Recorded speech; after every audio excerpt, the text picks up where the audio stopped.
Chers amis, Shalom Uvracho Beshem Hashem, Naaseh Venatzliar, en cette matinée de lundi 22 du mois de mai et déjà le 2 du mois de Sivan. On continue la liste sur les pathologies, sur les maladies, cours qui nous a donc été demandé sur thème des maladies de l'âme, numéro 4 de la série. Vous avez été nombreux à me demander ce genre de chiour qui en général n'est pas du tout prodigué par les rabbanim. Mais ce sont des sujets qui, en tout cas, sont aussi répertoriés dans la Torah de façon assez cachée. C'est pas ce qu'il y a de mieux à développer, mais beaucoup de gens sont intéressés à l'entendre. Donc, ce shiur étant acheté, nous allons, Bezrat Hashem, vous le proposer avec l'aide d'Hashem. Je ne suis pas psychologue, ni diplômé, ni même psychiatre. Ce sont des sujets qui sont d'ordre médical et psychiatrique. Donc, la bipolarité, c'est le sujet d'aujourd'hui, Bezrat Hashem. Donc, comment se comporter éventuellement avec ce genre de maladie autour de soi, ainsi que toutes les autres, bien sûr, car il y a des comportements qui sont des fois violents, qui sont inattendus, imprévisibles. On ne sait jamais réellement comment réagir. Il y a des changements qui peuvent s'opérer de façon soudaine. Donc c'est ce qu'on étudiera ensemble, développer un peu cette maladie d'abord par le biais de la Torah, c'est le but de nos shiurim, de parler de Torah, et ensuite d'expliquer la maladie elle-même. Shiur acheté par Laura Tapiero, si je prononce bien, Bezrat Hashem, pour l'élévation de l'âme de son papa, Avraham ben Jasmine. Ruach Hashem tenachenu begana eden elyon vechol ashorvim imo bichlal arachamim vaselichot vechen yehi ratzon venomar amen. Alors, qu'est-ce que la bipolarité? Avant d'en parler, j'aimerais vous dire combien il est important pour chaque juif de pratiquer un des plus grands dictons du judaïsme, Trufa Kadma Lamaka. C'est-à-dire le médicament précède le coup. Mieux vaut avoir des médicaments en pharmacie dans le cas où on a un problème. Et donc la prière est le meilleur médicament avant que le coup ne vienne. Une fois que le coup est venu, la prière ne peut pas réellement suffire dans tout, sauf si on a un très très haut niveau d'émouna, de bitachon b'Hashem et qu'on a beaucoup de mérite. Mais on aura besoin d'une aide, qu'elle soit thérapeutique, qu'elle soit médicamenteuse ou qu'elle soit voire opérationnelle ou de visite hebdomadaire, comme on le verra à la fin de ce shiur avec l'aide d'Hachem. Alors bien sûr, priez pour que nos enfants soient en bonne santé, ne jamais laisser tomber ou se décourager de la prière. Et de l'autre côté, essayer de comprendre pourquoi ce genre de choses arrive. Alors je vous dis franchement, j'ai eu beau feuilleter mes connaissances dans ce domaine au niveau ésotérique, sur le domaine spirituel, j'ai un seul mot à dire, c'est essentiellement relié à la réincarnation. C'est-à-dire qu'il nous est impossible nous en tant qu'humains, Dieu sait tout, mais nous en tant qu'humains, de dire pourquoi cette personne est née schizophrène, pourquoi est-ce que cette personne est née paranoïaque, pourquoi cette personne est née bipolaire. Pourquoi? Je n'en sais rien. Surtout que la bipolarité est une maladie qui est transmissible, elle est héréditaire. C'est pour ça que d'ailleurs une des premières questions que pose le psychiatre, est-ce que vous avez des cas dans la famille, parents, arrière-grands-parents, qui ont été atteints de bipolarité, car on estime qu'à peu près dans le domaine médical, 20% de cette maladie, oui, peut devenir héréditaire. Donc c'est une question qui a des réponses sur le domaine chimique, sur le domaine médical, mais ça ne répond pas au pourquoi lui il l'a et pourquoi son frère ne l'a pas. Par exemple, Azlama, est-ce que c'est le fruit du hasard? Réponse, non. Qu'est-ce que nous livre la Torah sur ce domaine-là? Eh bien, que d'abord, il n'y a jamais d'injustice. C'est-à-dire que si un est touché par une maladie et que l'autre ne l'est pas, eh bien, c'est que c'est pas sa réparation, c'est pas son tikkun. Alors, je rappelle ici pour les auditeurs qui seraient pas juifs que je suis le Rav David Huitou, que je suis ni psychologue, ni psychiatre. Je suis un autodidacte de l'étude de façon générale, mais en général, je fais attention à ce que j'enseigne, à ce que je dis. J'ai des références, malgré tout. Donc, on peut apprendre même des tout petits comme moi. Le but de ce shiur, d'abord c'est parce qu'il a été demandé, que la série a répondu à beaucoup de questions, numéro 1, numéro 2, numéro 3, et aujourd'hui c'est numéro 4, on va parler de la bipolarité. Donc juste vous dire quel rapport entre les rabbanim et les problèmes pathologiques, c'est que la Torah en parle, et que moi, en étudiant la Torah, j'y retrouve des références, comme je vais vous en parler maintenant, dans la Bible. Donc on a des références à cela, mais ce que je peux affirmer en ce qui me concerne, moi, en tout cas de mon petit niveau à moi, c'est que ce n'est pas explicable dans l'instant T de dire pourquoi lui a une pathologie et lui n'en a pas. Pourquoi il est né comme ça et l'autre est né comme ça. Il n'y a que des géants comme le Baal Shem Tov, le Gaon de Vilna, peut-être le Rav Ovadia Yosef, le Rabbi Lubavitch. Les Gdolim étaient capables de le dire. Des gens comme moi sont incapables de le dire. Mais par contre, ce que je sais, c'est ce que dit la Torah dans la paracha de Bechukotai, donc 10e et dernière paracha du livre des Lévitiques, et dans la paracha du Deutéronome, la paracha de Kitavo, Veya Kitavo el Haaretz, qui est une paracha très dure. Et là-bas, il y a des versets. Alors, ils sont très nombreux. Je ne vais pas tous les dire. J'ai pris juste des bribes comme ça, pas de traduction, des enseignements qui sont dits, et reliés pour nous les juifs aux 613 mitzvot de la Torah, et pour les non-juifs aux 7 mitzvot de la Torah. Car nous, en tant que juifs, comme vous le savez, nous avons 613 mitzvot, et c'est à ce propos que la Torah nous dit, Ve'imlo, comment dire, et si vous n'allez pas selon mes propres préceptes et vous n'écoutez pas mes lois, alors j'enverrai sur vous. Et d'un coup commence une liste qui demande beaucoup d'analyse, qui est très inquiétante. Le Créateur du monde nous dit, je ne suis pas un pigeon, je vous ai donné la Torah, je suis le Créateur, vous êtes des créatures. Vous avez beau penser, imaginer que le monde s'est créé tout seul, le Big Bang, que vous venez du singe, pensez ce que vous voulez. Vous êtes dans votre libre arbitre, mais moi, je reste le roi des rois. Donc dans la Torah, pour celui qui adhère et qui y croit, voilà ce que nous dit la Torah. Nous sommes dans le chapitre 1, verset 14. Vous pouvez vous-même aller vérifier. Ve'imlo. Donc dit Akadosh Baruch Hu, Ta'asu, même si vous ne faites pas vous-même les mitzvot que je vous ai ordonnés,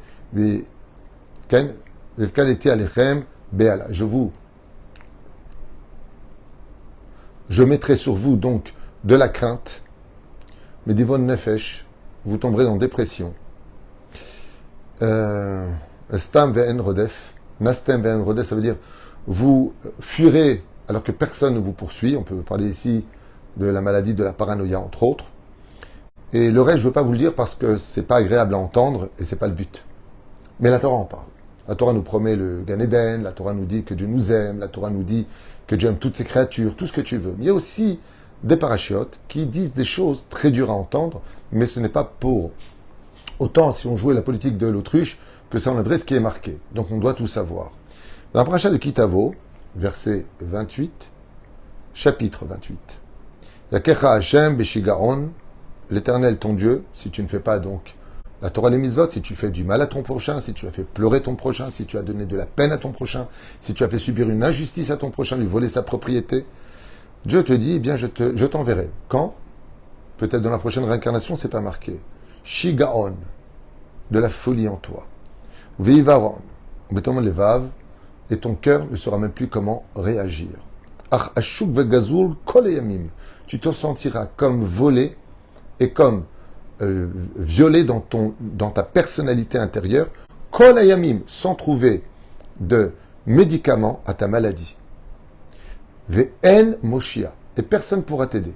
Tu pourras stabiliser, mais pas sortir de cela. Ok?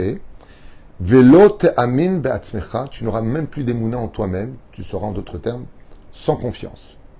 Baboker tomar miiten erev, le matin tu te diras, est-ce que j'arriverai à ce soir? Ou ba'erev miiten boker, et le soir tu diras, qui donnera un jour à ma vie? Pachad, mi pachad levavecha, car tu seras toujours dans la crainte.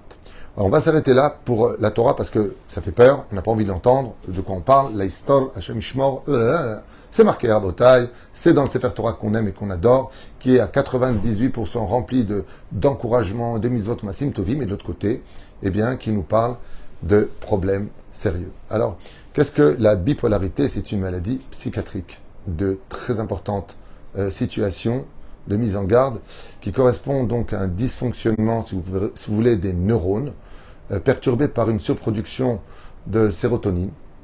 La sérotonine, pour ceux qui ne savent pas, c'est une molécule qui produit plus de meilleures humeurs, plus de bonheur, plus de joie, qui elle-même a besoin de dopamine, et la dopamine a besoin d'adrénaline, donc c'est tout un système au niveau hormonal, un dysfonctionnement aussi hormonal est à retenir dessus, qui va provoquer ce que l'on appelle des fluctuations de l'humeur, disproportionnées. Voilà, donc c'est un petit peu de ça dont on parle par rapport à ça, qui va donc malheureusement devenir de plus en plus intense et avoir des durées pour les phases dépressives d'un minimum de 15 jours et pour les phases d'euphorie qui peut durer un minimum de 8 jours, malheureusement. Donc, c'est constitué donc de phases hypomaniaques, d'euphorie, où la personne va prendre d'énormes risques avec beaucoup d'agitation, se voir déjà en haut de l'affiche, d'une idée farfelue qui va lui sauter à l'esprit, il va déjà partir, il va donc déjà s'imaginer des choses incroyables, et dans cette situation où il se sent invincible, intouchable, presque Dieu, il va malheureusement devenir dangereux pour lui et aussi dangereux pour les autres. Par exemple, en conduite, il peut tout avoir une conduite où il se prend pour un pilote de course alors qu'il devrait plutôt faire attention. Donc, faire attention à ce côté-là. Et puis, de l'autre côté, il peut faire des investissements extrêmement dangereux à la bourse, étant persuadé qu'il a mis là où il fallait mettre. Il peut faire des achats qui sont bien au-delà, mais bien au-delà de ce que la banque lui aurait permis. Donc il va s'engager à faire des chèques, à faire toutes sortes de choses, parce que pour lui, il est dans l'euphorie, il a plus peur de personne, il estime qu'il a absolument besoin de personne, et puis malheureusement, il peut aussi aller dans la déchéance morale, à aller avec toute personne qu'il va rencontrer, estimant que moi j'appartiens à tout le monde et tout le monde m'appartient, je vais donner de la joie à tout le monde, que ce soit par son corps, que ce soit par ses moyens financiers, inviter tout le monde, être vraiment dans la phase euphorique, la phase où malheureusement il n'y a plus aucun contrôle, je suis au-dessus de tous les problèmes, j'ai pas de problème et je règle les problèmes.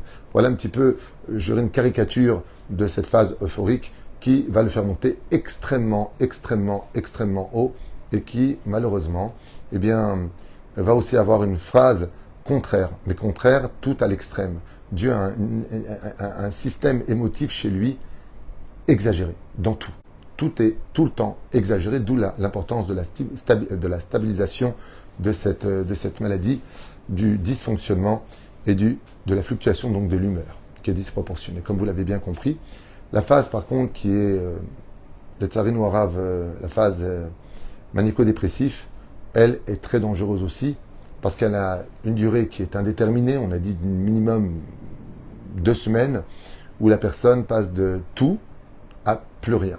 Plus rien, ça signifie quoi? Ça veut dire tout simplement complètement rempli de sentiments de culpabilité, de nullité, de non-intérêt pour personne, complètement découragé et qui peut avoir des idées noires, voire jusqu'à presque suicidaires, puisqu'on dénombre à peu près 20% des bipolaires qui mettent fin à leur vie, et ce de façon assez soudaine. Et c'est là où ça devient très compliqué, c'est qu'on peut tout à fait laisser une personne atteinte de la bipolarité bien, elle est dans la cuisine, comment tu te sens aujourd'hui, et puis il suffit simplement de s'absenter, d'aller aux toilettes, et malheureusement cette personne n'est plus parce qu'elle aurait sauté de là où elle était, sans ouvrir la bouche du mauvais côté, juste pour comprendre que la phase qui est la plus difficile chez le bipolaire, c'est une phase qui d'un côté demande un encadrement accompagné en phase d'euphorie pour contrôler, pour raisonner, pour parler avec cette personne qui a un dysfonctionnement, donc qui est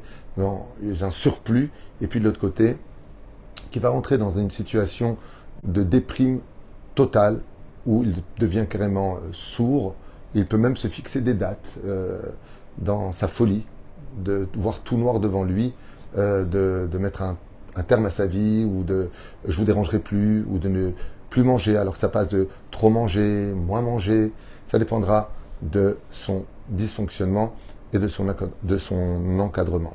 Alors il y a plein de choses à dire sur cette maladie maniaco-dépressive que l'on peut définir par plein de choses. J'ai noté tellement de détails sur ces dépressions cycliques, sur cette période de maniaque où il se sent invincible, et de l'autre côté où il se sent complètement vulnérable et inutile, voire dérangeant la société, dérangeant la famille.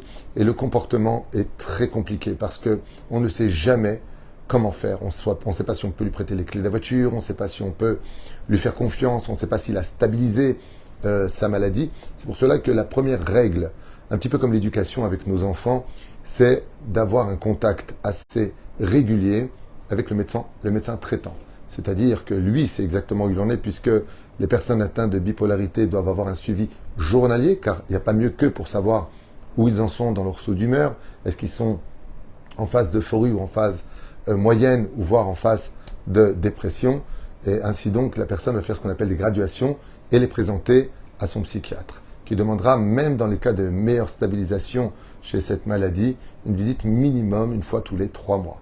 Mais en général, elle peut avoir lieu toutes les 2 semaines, voire toutes les semaines en cas d'urgence, pour avoir un traitement immédiat et réstabiliser, Bezrat Hashem, le contrôle du manque de molécules, de cellules et de neurones, voire d'hormones, pour équilibrer la bonne dose, parce qu'il va falloir, toute sa vie durant, trouver la bonne dose nécessaire pour le complément du dysfonctionnement du cerveau par rapport à cette maladie.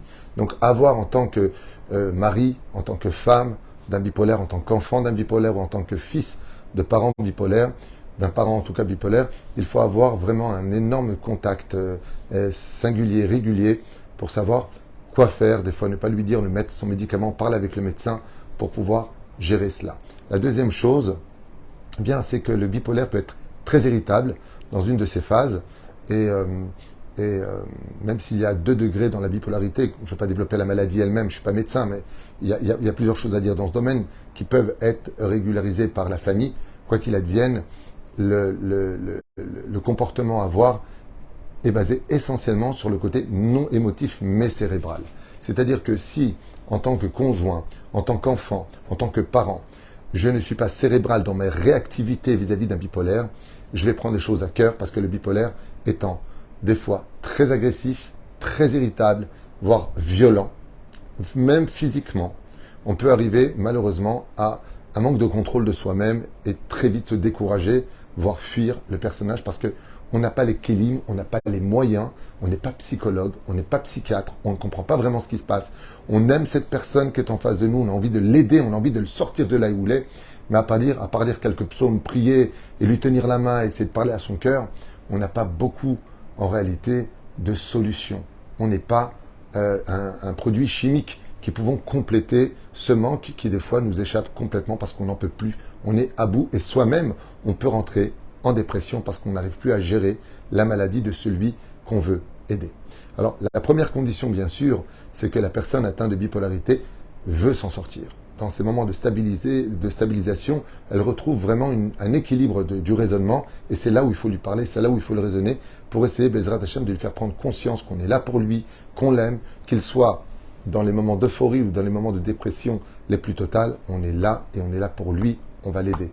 Mais cela demandera une chose, c'est qu'il prenne ses médicaments, qu'il fasse ce qu'il a à faire, c'est-à-dire en d'autres termes, même si tu es malade, même si tu es dans une situation compliquée de non-contrôle de ton système d'humeur, de ton dysfonctionnement de tes neurones et donc de ton dysfonctionnement de gérance d'humeur, eh bien, au moins, aide-toi, prends tes médicaments, assieds-toi avec toi-même et fais ce que tu as à faire pour qu'on puisse mieux t'aider.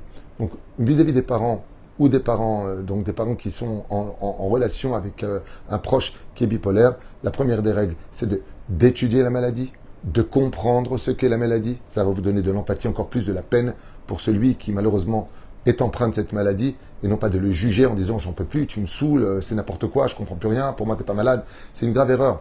D'ailleurs, je voulais vous dire une chose très importante à propos des gens qui subissent les maladies des autres, c'est que si vous n'étudiez pas sa maladie, eh bien vous ne le comprendrez jamais.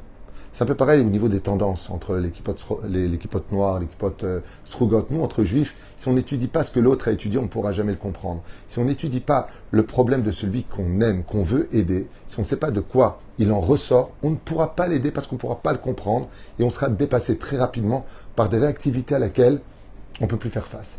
Donc quand on sait, on étudie la maladie, par exemple de la schizophrénie, de la bipolarité ou toute autre maladie qui existe, on sait déjà de quoi il en ressort et on sait que la personne qui est en face n'est pas vraiment responsable, mais c'est une personne qui est victime d'une maladie psychologique et qui l'a pas demandé lui. Il aurait bien voulu être comme toi, il aurait bien voulu avoir ce contrôle des émotions, car chez lui elles sont extrêmes et dans les 2 cas de figure. On a parlé tout à l'heure de la nourriture, il veut passer son temps à manger, essayer de trouver un réconfort à l'intérieur, alors qu'il y a des moments où il peut être dégoûté de la nourriture, ne plus se nourrir carrément. Ça passe vraiment d'un extrême à un extrême, à un extrême, à un extrême, qui va provoquer ce trouble du comportement qui nous va nous faire loucher complètement parce qu'on comprend plus rien.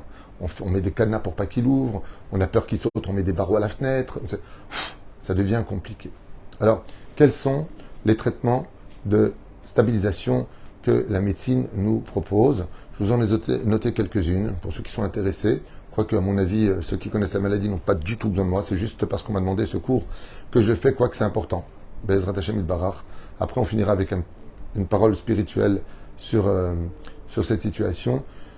En tout cas, le maniaco-dépressif, l'approche psychothérapeutique est très importante. Alors, qu'est-ce que c'est une approche psychothérapeutique, c'est une réunion qui peut être individuelle, voire ou familiale, où justement on fait prendre conscience aux patients, ainsi qu'à la famille d'ailleurs, comment réagir, qu'est-ce que la maladie, pour mieux apprendre à se connaître et mieux être en prévention sur ce qui peut monter d'un coup qu'on n'attendait pas. C'est là qu'est tout le problème d'ailleurs de cette maladie, qu'on appelle aussi la psychoéducation, donc rééduquer la personne sur le domaine psychologique, vous l'avez compris, qui vont donner les outils pour mieux connaître sa maladie et l'aider à mieux gérer les symptômes qui seront préventifs de chaque phase du trouble du comportement et donc avoir une vie meilleure pour les uns et les autres.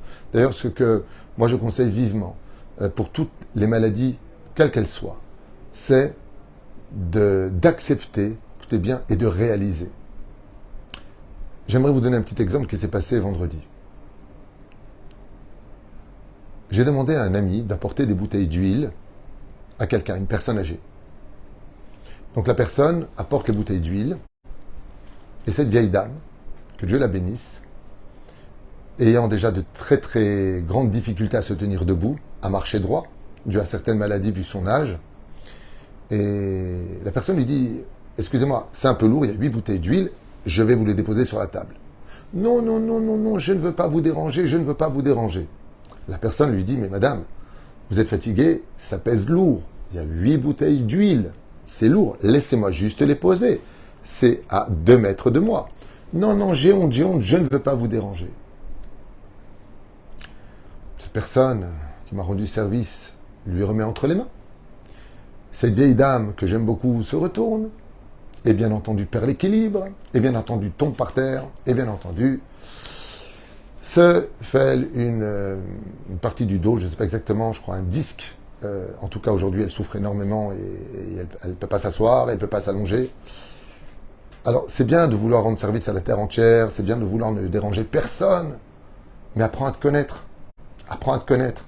Parce que ne voulant pas déranger une personne pour faire 2 mètres et poser 8 bouteilles d'huile, eh bien, c'est visite à l'hôpital, c'est hospitalisation, c'est trouver maintenant un fauteuil qui va t'accueillir, c'est un grand balagan. Et si les gens apprenaient à mieux se connaître, quand tu peux, tu peux pas, t'es fatigué, tu poses. Que les gens apprennent à connaître et respecter l'âge de leurs vertèbres, leur pathologie. Respectez vos maladies. C'est pas compliqué. Ça rend pas service aux autres de les cacher. Ça rend pas service aux autres de dire non, ça va aller, alors qu'on peut te retrouver par terre et évanoui, appeler l'ambulance et passer 4 jours à l'hôpital pour te garder. Ça rend pas service. Mieux vous dire je ne peux pas, est-ce que vous pouvez? Mieux vous rendre service comme ça que de constamment ignorer ces problèmes et les faire subir aux autres. Je trouve ça absolument dommage qu'en voulant trop vouloir faire bien, en fin de compte, oui, il peut y avoir peut-être une fracture du col du fémur, je ne sais pas. En tout cas, ce qui est dramatique, c'est que cette personne maintenant souffre énormément, qu'elle ne peut pas se lever, qu'elle ne peut pas s'allonger, maintenant encore. Chaval. Tu sais que tu ne tiens pas debout sans bouteille dans les mains. Pourquoi t'en prends 8? C'est comme ça. C'est un drame, mais vraiment que je rencontre dans beaucoup d'occasions où certaines personnes, ne voulant ne pas déranger les autres, ne pas être un poids pour les autres, en fin de compte, finissent par devenir une tour Eiffel sur la tête. Chaval. Vraiment, je le dis à voix haute, pour toute personne qui écoute ce cours, avec qui je partage, moi, j'ai rien à vous apprendre, mais bien mettre qu'il y ait un peu de sagesse dans cette folie. Pour toute personne qui est malade, ton pied il est cassé, il y a quelque chose, tu peux pas, demande. Ça me rappelle un jour pareil, j'étais à table en train de manger avec une personne, tout va bien, hein. Il voulait une salade qui était près de moi. Au lieu de me la demander, la personne se lève, met son truc, son bras, sa chemise tombe dans la sauce, en fin de compte il pique, en même temps qu'il pique, il fait tomber la bouteille. Pourquoi tout ça? Demande-moi la salade, je la donne. Oui, j'ai pas voulu déranger. Mais tu déranges tout maintenant, tout est renversé, tout est chaval. Mais j'insiste lourdement sur ça. Mais je te le demande vraiment, si vous voulez rendre service à ceux qui vous aiment et qui peuvent vous aider, arrêtez de dire j'ai peur de vous déranger parce que vos conséquences vont vraiment déranger par la suite. Et ça, par contre, c'est vraiment dommage. Ça ne nous aide pas à mieux vous aider. Alors, je referme cette parenthèse qui, pour moi, était vraiment, je l'ai dit, je suis content. Voilà, j'avais besoin de le dire et je suis content. Alors, comment on règle ça? Je vous ai noté donc quelques détails pour mieux gérer donc le symptôme des phases du trouble du comportement et avoir une vie meilleure de qualité. Car on peut toujours, grâce à la volonté, qui est le médicament principal de toutes les pathologies, Rien n'est plus fort que la volonté d'y arriver, même en phase dépressive. Même si on a un dysfonctionnement, si tu prends tes cachets, si tu es suivi par un psychiatre, que tu écoutes, la mitzvah de la Torah te le demande. Verra po, ira paix. C'est une ordonnance de la Torah d'écouter son médecin, de prendre ses médicaments. Si tu ne le fais pas, tu rendras des comptes devant Dieu. C'est marqué dans la Torah. Verra po, ira paix. Quand tu es malade, l'une de tes réparations, c'est d'aller chez le médecin, d'attendre, faire la queue, prendre tes médicaments et les prendre. En prenant ces médicaments, tu as le devoir de dire, je sais que ce n'est pas les médicaments qui, dans l'absolu, me soignent, c'est toi, Hachem. Mais c'est un peu comme l'écrivain. S'il n'a pas de plume pour écrire son histoire, ben il a beau être un grand écrivain, il ne pourra pas avoir son histoire inscrite. Les médicaments, c'est comme la plume. Le créateur du monde se sert des éléments naturels ou chimiques qu'il a créés dans ce monde pour le meilleur de nous-mêmes. Même si, encore une fois, les médicaments qui viennent soigner un problème viennent souvent détériorer un autre membre du corps humain. Et dans l'instant T, pour chacun de nous, on doit se soigner. C'est une ordonnance de la Torah de se soigner. Et à partir du moment où tu veux te soigner et que tu te donnes les armes et les kélim pour pouvoir y arriver, eh bien tu verras qu'avec un peu de volonté, tu peux rééquilibrer des choses qui sont incroyables. Et je vous l'affirme. Regardez sur énormément de vidéos, de témoignages de personnes qui ont été atteintes des pires maladies. Je ne vais pas vous dire les noms parce que ça fait tellement peur. Des maladies presque inconnues pour la majeure partie de la société. Des gens qui étaient paralysés du corps, qui ont écrit des livres, qui sont devenus ingénieurs, des gens qui ont écrit des bouquins, alors que la maladie de Charcot, par exemple, il y a quelqu'un qui a fait une vidéo et qui parle avec ses yeux à l'ordinateur, et donc c'est sa façon de s'exprimer, il a écrit un livre entier, alors que tous ses membres, avec cette maladie, sont totalement paralysés, il n'y a que ses yeux qui fonctionnent. Donc voilà, la volonté d'une personne peut l'emmener à faire plus de choses qu'une personne qui avait tous ses membres, mais qui n'avait pas de volonté, qui ça aussi est une maladie. Le ratson, le chant de la route, ce qui veut dire celui qui va de l'avant. Si tu te bats pour y arriver, tu peux y arriver. Ça, c'est la plus grande, je dirais, le plus grand médicament de toutes les maladies, quelles qu'elles soient. Même pour le shlom bayit, même pour l'éducation. Ne baisse jamais les bras. Tant que Dieu te donne de la vie en toi, c'est que tu peux encore changer ta destinée ou l'améliorer. Et dans le pire des cas, la stabiliser. Mais ne baisse pas les bras. Deuxième point, avoir un agenda de l'humeur. Donc, c'est ce que je vous ai dit tout à l'heure où on note ces sauts d'humeur, où est-ce qu'on en est chaque jour pour pouvoir mieux se connaître par rapport, par exemple, à des choses qui sont tellement connues pour cette maladie, ne pas annoncer de mauvaises nouvelles pendant la période de dépression. La moindre mauvaise nouvelle ou le moindre cri, la moindre engueulade du style « j'en peux plus de toi, tu me saoules, c'est trop lourd pour moi », peut emmener l'homme à une phase encore plus dramatique, comme vous l'avez bien compris. Donc c'est peut-être un traitement qui se prend à vie et qui devront être réadaptés à la situation de façon assez suivie. Un traitement qui traite donc toutes les crises dépressives ou maniaques, un traitement qui traite l'humeur préventive. Donc il y a 2 médicaments, c'est ce que je vous avais noté ici, je l'ai mal noté pour ma main. Il faut donc 2 médicaments pour cela, un traitement qui traite les crises dépressives ou maniaques et un traitement qui va traiter l'humeur et les préventions avant que les choses n'arrivent. Une visite chez le psychiatre sera donc obligatoire pour pouvoir stabiliser le patient. Une fois, comme on l'a dit tout à l'heure, en général, les médicaments qu'on a pour ce genre de maladies sont le lithium, qui est le plus connu pour les phases maniaques et dépressives. Les anticonvulsivants comme le Tegretal, et le dépamide. J'avais mon stylo qui marchait pas très bien, donc c'est pour ça que j'ai du mal à me relire. Les antipsychotiques atypiques, comme le Zipraxa et Risperdal. Voilà, ce sont des traitements en général qui sont donnés pour cette maladie-là.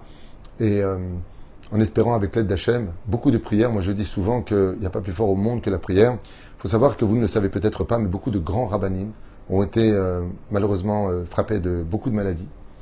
Même de maladies de la bipolarité. Et grâce à l'étude de la Torah, grâce à la foi qu'ils ont eue, parce que la foi joue un rôle énorme au sein de cette maladie, eh bien, ils ont réussi à stabiliser leur maladie, et en tout cas, ont pris leurs médicaments et ont écrit des livres, ont été une lumière, alors que c'est eux qui avaient besoin d'aide. Ils ont été l'aide magnifique qui a été rapportée aux autres. La reine Bezrat Hashem, même si sur le domaine médical, on sait tous qu'il n'y a pas de guérison à cette maladie, ce qu'on sait, c'est qu'on peut la stabiliser et avoir une vie très amélioré selon tout ce qu'on vient d'expliquer à l'instant. Puis franchement, je vous montre, comme ça à toute vitesse, j'avais écrit énormément de choses. Voilà, une feuille, encore une feuille ici, vous voyez, encore là. Je vous le montre. J'ai travaillé sur ce sujet-là et je vois pas l'intérêt maintenant que je fais ce cours de vous donner tous les détails de ce que j'ai étudié, regarder dans les livres, regarder sur Internet, me renseigner sur cette maladie que je connais déjà depuis longtemps. Ça fait plus de 25 ans que j'ai étudié les pathologies pour mieux comprendre mon peuple, pour mieux comprendre mes rendez-vous, pour mieux comprendre comment aider. Parce que si on n'est pas au courant, on peut passer à côté de beaucoup de choses et donner de mauvais conseils, alors qu'il ne s'agissait pas du tout de cela, mais qu'il s'agissait d'une pathologie et que ces personnes avaient besoin d'abord de prendre un traitement avant de prendre des conseils pour pouvoir les suivre. Car quand on est malade, ça ne sert à rien de dire à la personne ce qu'elle doit faire tant qu'elle n'a pas les ustensiles, les armes pour pouvoir les mettre en application. Beaucoup de patience en tout cas pour chacun de nous. Et la bonne nouvelle que je me permets d'annoncer, c'est que la Géoula, selon tous les signes qu'on vit aujourd'hui dans notre génération, la Géoula, c'est-à-dire la rédemption finale, est tellement proche que justement un des miracles de la rédemption finale, c'est que tout le monde guérira de toutes ces maladies. Un moment de bonheur pour l'humanité, Bezrat Hashem, de joie et surtout de réconfort. Si on attend tous le Messie aujourd'hui, ce n'est pas pour continuer et perpétuer une situation de guerre intérieure, physique, métaphysique, psychologique ou pire encore, guerre de territoire. Si aujourd'hui on attend tous le Messie, c'est pour un meilleur monde où tout le monde sera capable de se regarder avec bienveillance et surtout dans l'indépendance. Refoua shlema ve'achlam amira, l'école à Israël, amen, amen.